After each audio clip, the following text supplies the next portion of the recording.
జగన్ టైంలో తెలుగుదేశం పార్టీకి సంబంధించిన ఒక అధికారిని మాత్రమే వేధించారు, ఏబి వెంకటేశ్వరరావు గారిని. ఆయనని చివరిదాకా వేధించారు. కానీ చివరి రోజున ఆయనకి డ్యూటీలో జాయిన్ చేసి గౌరవంగా రిటైర్ అయ్యే పని చేశారు. అయినా అతను రాక్షసుడే అన్నాం. ఇప్పుడు తెలుగుదేశం కూటమి ప్రభుత్వం అధికారంలోకి వచ్చాక మొన్ననే పివి సునీల్ కుమార్ ఆయనది రిటైర్ కూడా అయిపోయారు. కనీసం లాస్ట్ రోజు కూడా ఆయనకు ఉద్యోగం ఇవ్వాలి.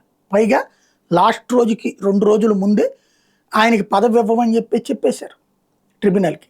అది ఒక దుర్మార్గపు చర్య. సరే, మనం ఆ స్థాయికి డీజీ స్థాయి దాకా వెళ్ళినటువంటి వాళ్ళని, వెంకటేశ్వరరావు గారిని అవమానించిన దాన్ని చివరిలో రెక్టిఫై చేస్తే అంటే ఏదో కనీసం గౌరవం.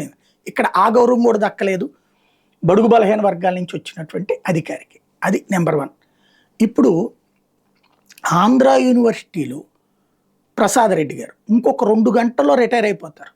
అప్పుడు సస్పెన్షన్ అనేది నీతిబాహ్యమైన చర్య కదా.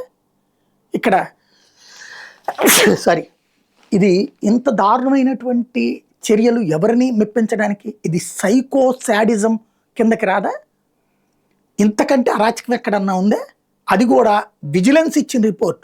విజిలెన్స్ చంద్రబాబు గారి మీద, అప్పుడు ఉన్నటువంటి కూటమి నాయకుల మీద 100 రిపోర్ట్లు ఇచ్చింది.